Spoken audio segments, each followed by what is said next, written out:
Nih, tolong jabarin tentang puasa 40 hari buat anak. Biar teman-teman nggak gagal paham. Itu gimana itu? Apa jadi gua ya lu bae lah. Gua aja bingung bahas ini Kalau banget. pegangan udah kalau lu bingung gua ya. Ya, kayak gua bae. Jabarin kan? Maksudnya biar jelas gitu, biar detail pembahasannya. Jabarinya. Jabarinan. Masih banyak orang yang gagal paham. Teman-teman kita nih nggak tahu tentang puasa 40 hari itu gimana. Yan jabarin. Toha. Dia bingung ya. Gimana ya menurut lo? Ya kan? Gimana? Ya ini mah kita pakai bahasa kita baik. Sebenarnya kalau menurut pendapat saya, ngerokok lu kayak tukang tahu.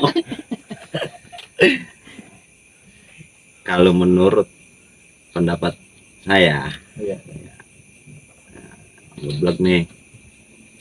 Kalau benar pakai orang udah gitu ya. Masalah orang ngomong udah dengerin, antepin baik. Apain lo yang dengerin omongan orang? Kita lapar, kita kagak minta, ya kan? Iya, benar. Iyalah, kita kagak ngerokok belum tentu dibagiin gitu. Cuman begini, kalau bicara puasa 40 hari mah, ya guru pernah bilangin kan tuh ya, Iya. iya pernah ngajarin puasa 40 hari buat anak.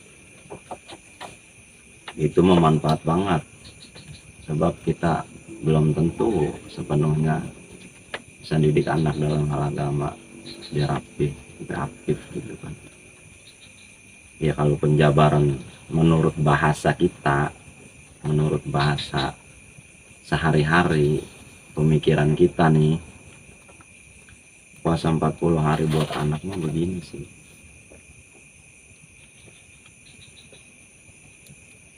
Kita dalam waktu 1 kali 24 jam satu hari, taruhlah 12 jam aja, sanggup kita ngajarin anak tentang agama? Tidak sanggup. Kita ulang, kurangin lagi, dalam 1 kali 24 jam satu hari, 6 jam mampukah kita ngajarin anak tentang agama? Agak lah, lo nyari duitnya. Lo nyari duitnya. Kagak. Iya. Di 12 jam kita kagak sanggup. Karena apa? Kepentok sama urusan duniawi. Iya. Duit kita mikirin.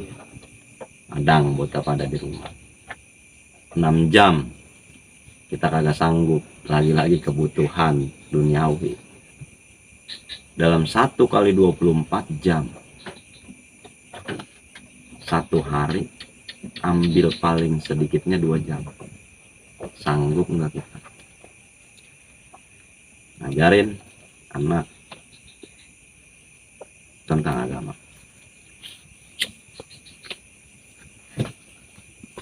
Kalau dipikir-pikir masih kagak sanggup kayaknya. Kagak sanggup. Mayoritas kagak sanggup. Iya. Karena apa? Terbatasan ilmu. Karena kita terbatas sama ilmu, kan gitu. Jadi bagaimana? Ya di situ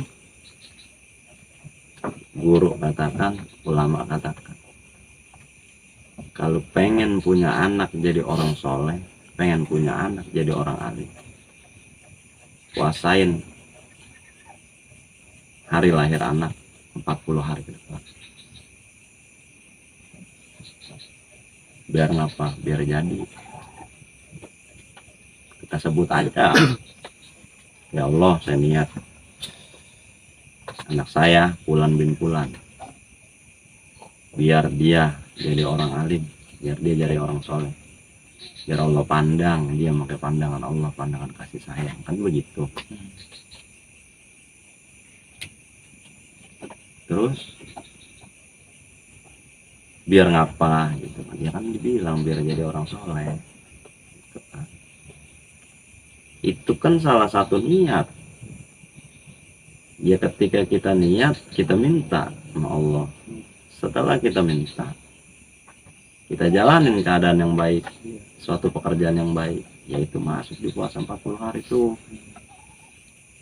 Kita ngucap ijab kabul sebagai niat, kita minta sama Allah Ta'ala. Kita jalanin usahanya apa, yaitu puasa, sebagai bentuk daripada mewujudkan niat kita. Masalah hasil kagak hasil, itu mentah Allah Ta'ala gitu. Itu puasa 40 hari. Terus orang banyak yang kagak gagal paham. Iya. Iya. Lu ngapain puasa 40 hari? Biar usaha lu maju. Nah, ada yang mikir begitu. Biar cewek kebedol hatinya. Iya, sebentar.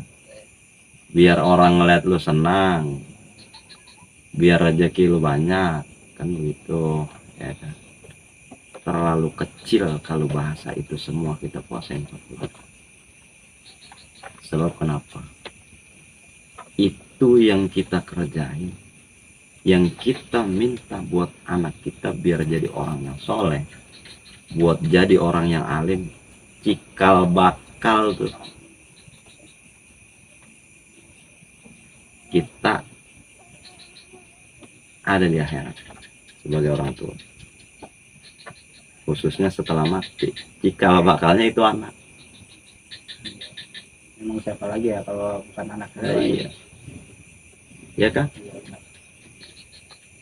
Anak yang kita apikin, kita rapihin dari awal dengan tujuan yang kita minta sebagai niat sama Allah Ta'ala, buat dia jadi orang baik, orang yang alim. Berarti kan kekunci itu. Ketika kita nggak ada atau ketika kita meninggal, ya kan itu yang jadi sabab harapan kita sama Allah Ta'ala diampunin dosa kita. Jariah, amal yang soleh, anak yang soleh, ya kan?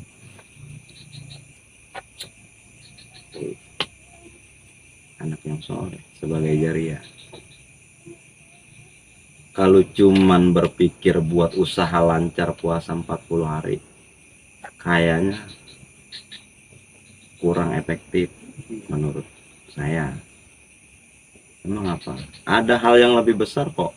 Dengan bahasa puasa itu sama 40 hari, tapi ada hal yang lebih besar menyangkut dunia dan akhirat, khususnya akhirat sampai ke sana. Kan setelah mati, setelah dunia, kematian itu kan istilahnya panjang. Akhirat itu masih ada berapa alam yang harus kita lewatin. Iya. Ya kan? Sedangkan kalau seandainya kita minta cuman biar ditarik hati seorang perempuan biar cinta sama kita, biar ditarik dunia biar nyangkut sama kita, biar ditarik perhatian orang biar ngeliat kita senang dengan puasa 40 hari, sedangkan ada yang lebih besar daripada itu, yaitu menjadikan anak soleh dengan niat yang kita minta sama Allah Ta'ala. Ngapain ini yang diambil? Itu be ambil anak. Bahasa nanti orang hatinya kebedol, Iya. bahasa nanti dunia ngikut, bahasa nanti usaha maju, itu mah imbas. Imbas dari apa yang kita Iya, berbuat ya. itu mah imbas ketika kita memohon sesuatu hal yang baik kepada Allah Ta'ala. Ketika Allah ridho, imbas dunia mah dari perbuatan baik. Bahkan kita niatinnya buat anak. Kurang baik bagaimana seorang ayah atau orang tua terhadap anak kan? Ya contoh begini, kalau orang dulu kali mah, orang dulu maaf ya, orang dulu hidupnya berkah. Orang dulu mah beda sama orang sekarang. Bukan kita jelekin orang sekarang, udah dibahas dan itu terbukti. Almarhum Kiai Haji Jainuddin MZ bilang, majunya teknologi, rusaknya moral bangsa. Ini kan kita dalam keadaan yang begitu, ya kan? Iya, zaman semakin maju, Iya. teknologi yang benar-benar anak kecil aja paham begitu. Iya, bocah kecil bisa buka YouTube. Yang zaman lain ngetren lato-lato lah, Iya. dari ya kan? Iya, orang memakai sarung bunyi, ya kan? Iya, udah terdeteksi sama ulama Faedah. sebelum adanya zaman yang sekarang. Majunya teknologi, rusaknya moral bangsa. Itulah pemberlakuannya. Kenapa cuman dunia yang kita pintar, sedangkan ulama pada saat itu almarhum Zainuddin MZ katakan begitu. Ya berarti kan kita kudu ambil anak. Orang dulu hidupnya berkah, kerjanya apa sih? Di sawah, tani, macul, ya kan? Tapi hidupnya berkah, punya tanah 12.000 meter, umpama contoh, ya kan? Anaknya 12, beranak-anak atu dijatain 1.000 sampai 12 tuh orang dulu. Bandanya dikasih, agamanya diajari. Kalau orang sekarang, mohon maaf, dari segi makanan aja udah instan. Kita kagak tahu tuh makanan dikejarnya pakai apaan. Yang kita makan itu masuk bener apa kagak. Kalau orang dulu mah apik. Orang dulu mah motong ayam beda mau motong dewe. Kalau orang sekarang beli di pasar, di Presmat jadi. Ya kan? Kadang-kadang tinggal ngetul HP dong, tuh HP dicocol. GoFood atau apa namanya, ya kan? Dia cocol ya. Iya, dia cocol nyampe ke rumah. Itu orang sekarang. Bagaimana mau ada keberkahannya kan begitu. Bersyukur kita mah dengar guru. Iya, bersyukur. Guru mata gitu. Puasain buat anak 40 hari. Biar jadi orang alim. Sebab kita kagak selamanya bisa dampingin anak. Umur kita kagak tahu. Bakalan ada kehidupan nantinya. Nah, iya, apa kita bisa istilahnya nanti anak sampai dia punya anak lagi kita masih bisa dampingin dia? Belum tentu. Kalau orang dulu anak lahir 12 orang punya banda 12.000. Sebab apa? Berkah. Orang dulu mah biar kata usahanya tani juga, yang dia makan dari hasil alam, yang dia pelajarin yang pertama ilmu agama, yang kedua ilmu alam, hukum agama, hukum alam. Itu orang dulu. Kalau kita orang sekarang dari makan aja belum tentu berkah. Iya kan? Kita bersyukur tapi kita ngaji, guru ngajarin, kuasain anak sebagai apa? Sebagai cikal bakal ketika nanti kita tiada. Kan gitu. Iya. Kalau orang dulu anaknya dikasih bandar ngarang 1.000 meter. Kalau kita sekarang ya boro-boro 1.000 meter. Mudah-mudahan jangan boro-boro, belum begitu. Iya, kalau boro-boro kayak putus asa banget. Iya, ya setidaknya dengan apa yang kita lihat sekarang ya. Kali kalau 1.000 meter mah kagak. Ya kan. Ya apa 100 meter kali, ya Allah alam itu mudah. Bagaimana Allah itu mau bahasan rezeki, Allah yang atur. Kita meminta, yang penting anak jadi orang alim, jadi orang soleh. Dengan puasa 40 hari secara tidak langsung. Kalau orang dulu anaknya dibagi tanah, kalau kita anak kita bikinin fondasi. Puasa 40 hari kita kerjain tuh fondasi buat anak, biar dia jadi orang alim. Niat kita tuh kurang apa kita orang tua yang jalanin kalau seandainya kita kerjain gitu. 40 hari. 1 hari di waktu pagi biasa kita ngopi, kita tahan nafsu kita. Buat siapa? Buat anak. Waktu siang kita madang, ya kan, mana pakai jengkol sama sambal sama sayur, itu ciplak ya. Iya. Jangan mudah ya. Ada yang muda. Kita tahan buat siapa? Buat anak.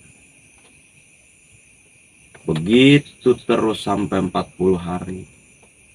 Buat apa? Biar anak kita sesuai sama yang kita niatin. Allah kasih begitu. Ya. Lo kan apa 40 hari kita tahan semuanya. Biasanya kita nyolek bini siang-siang kita tahan. Cuman kita minta dunia. Dalam artian biar usaha kita maju doang. Kalau kecil ya. Ya. Kita minta biar hati cewek kebedolan sama kita. Kecil banget. Dibanding sama anak yang soleh dan alim.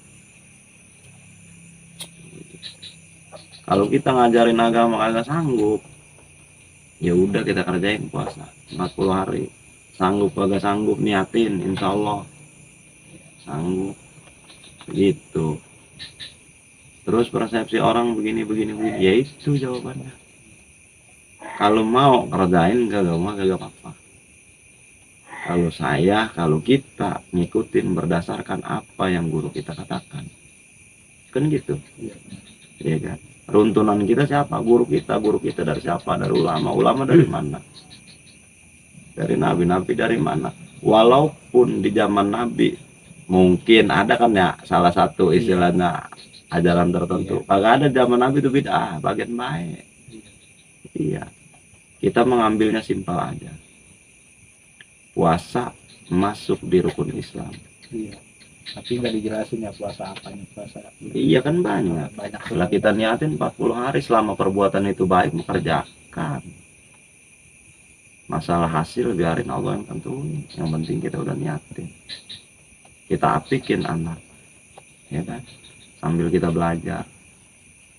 Kalau seandainya 2 jam kagak sanggup, ya kan, kita jalanin puasa 40 hari 2 jam kita agak sanggup ngajarin anak, minimal 5 menit dalam 1 hari sambil kita belajar, paham tambahin 10 menit, lama-lama juga banyak kan begitu. Anak yang soleh siapa bapaknya, kan ada keberkahan dari bapaknya. Bapaknya soleh, bagaimana anaknya, kan begitu. Kalau orang kagak ngerjain, bagian kita yang ngerjain. Kita tulis di sejarah hidup kita yang baru, ya kan? Yang orang lain belum tentu semua kerjain. Kita tulis di sejarah hidup kita, bahwasannya kita pernah melakukan suatu hal yang baik, yang jarang. Boleh dibilang belum tentu semua itu orang sekampung kerjain. Biar kita yang ngerjain. Biar apa? Biar anak ngeliat. Biar anak jadi. Begitu dia jadi, dia ngeliat. Begitu dia ngeliat, dia jadi.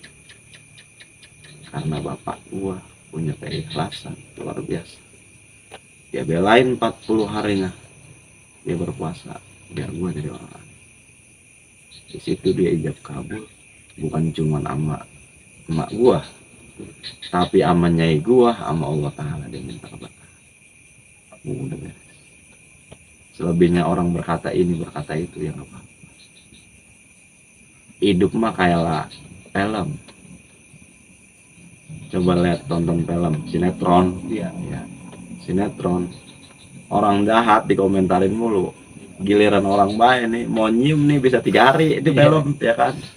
Ntar mau nyium kagak jadi, ntar mau nyium kagak jadi, ntar mau nyium kagak jadi, 3 hari itu penonton komentar mulu, ya kan. Apalagi hidup yang nyata, kenyataannya begitu. Tuh pegang kata ulama, kalau itu kita pegang, insya Allah berkah hidup. Masalah nanti mau bagaimana, biarin Allah aja yang nentuin. Kita mah punya wilayah, cuman berdoa, cuman berusaha, cuman berikhtiar, tawakal sama Allah.